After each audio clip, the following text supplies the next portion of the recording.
I've had multiple people asking me when am I going to review this watch from Pietzmann. It's called the Overture.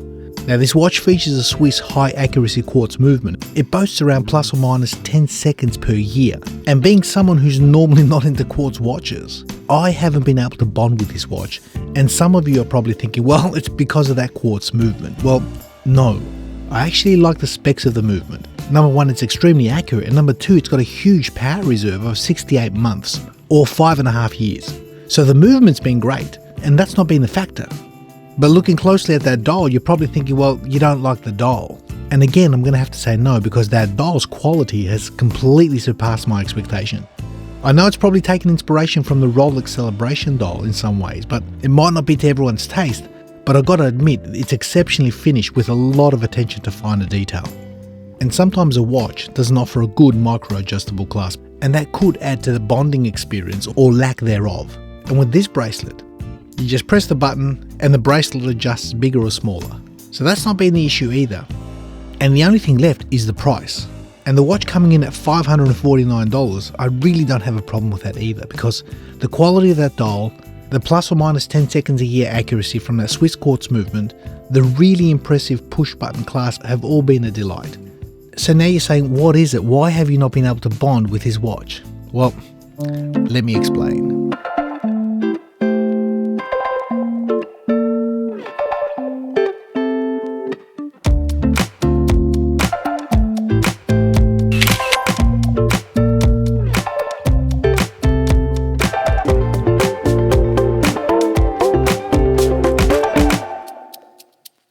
Now Pietzmann sent me this watch about a week and a half ago, and as soon as it came in I took a real long hard look at that dial. And I have to admit it's done really well. Now as I mentioned, it probably does take inspiration from the Rolex Celebration. It's a completely different look, but the idea behind it is probably the same. And those little dots are meant to represent water droplets on a window. So it's actually quite intriguing and really plays well with the light, so I really like the dial. It's called the Gleam dial, and the colourful patterns and deep dark background really work well together. But in saying all that, after mentioning what I did in the intro, I still have not been able to bond with his watch, because there's one factor for me that it just hasn't been a good experience. And I'm going to share that with my gripe section about this unit. Now you saw the pop-up, Pietzmann has sponsored this video, so I will of course leave a link in the description section. If this watch interests you, feel free to check them out. Now looking at the dimensions of this watch, I measure a case diameter of 39mm and a case height of 8.4. The lug to lug is 46 and a lug width of 20. That crown is a 5.6mm signed screw down crown. The watch offers 120 meters of water resistance, and the total weight on this bracelet, sized to my 18cm wrist, I measure exactly 127 grams. Now looking at the overhead, as you can see, for a 39mm watch and a 46mm lug to lug, no problems. The watch actually wears well. 8.4 is what I measure as a height. So the height has been good. Its presence on the wrist is quite nice. And having the addition of that bracelet with that push button on the fly adjustment clasp, that's been also a real delight. And speaking of that bracelet, as you can see, it seems to fall straight down. You've got a decent articulation. It's got screw pins, swivel, and that clasp which allows for good micro adjustability. The bracelet also has half links on each side of that clasp, so getting a fine-tuned adjustment should not present a problem on this watch. Now turning the watch over, as you can see, there's a solid case back with a pattern from that dial carrying over to the back.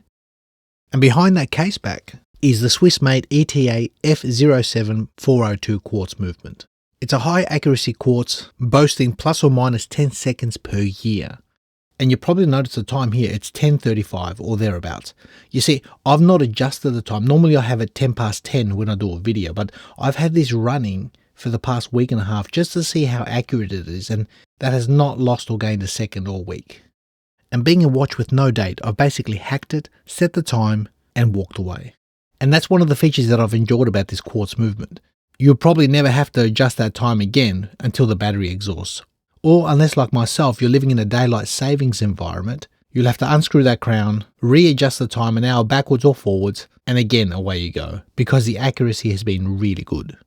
But moving on, looking at the sapphire of this watch, it's a flat sapphire with AR coating on the underside. I've had zero complaints in that glass because the dial has been very legible in all lighting scenarios. Lastly, if I turn my attention to the lume of the watch, it features Swiss Superluminova BGW9. And the word that I have for this lume is excellent. The lume plots are big, the handset's got more than enough lume, beautifully applied, really good intensity. It's almost good enough lume to be classified like a dive watch. So in that department I have zero complaints.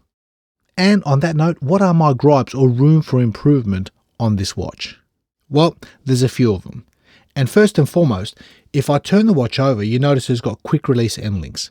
And those end links, those spring bars, as you can see, they protrude. And being a relatively flat profile and me having a relatively flat wrist, I can feel those quick release spring bars in the top of my wrist. And that's been a bit of an annoyance. Now it's an easy fix. I can pull out those spring bars and put a standard spring bar in there. That will solve the problem, and it has. Because I've placed the watch on a D-lug strap and wore it for a few days and I did not have that problem. Those quick release end links might affect certain wrists that have a flat profile like mine, so bear that in mind. Next room for improvement for me is that clasp. Now the clasp itself is wonderful. I don't have an issue with that clasp. Its adjustability has been great. It's really well designed, so I'm really impressed with the clasp itself, but the finishing. The sharp edges at the bottom of the swivel as well as the clasp could have used a little bit of refinement because I'm feeling that underneath the wrist. Now you might say I'm a little bit nitpicky, but I've got the Pitsman 2 here. I reviewed this watch and the swivel on this, as you can see, the refinement under here is smooth. It's actually very nice. But comparing that to this watch, this is just hard. It's sharp. So the way the Overture sits under the wrist, again, depending on what wrist shape you have, it doesn't feel as refined in its finishing as I know Pitsman can do. As well as that case, you'll notice at the bottom of it, it's got hard edges. Now that hasn't affected me, but the clasp itself and those spring bars have been a point of contention for me.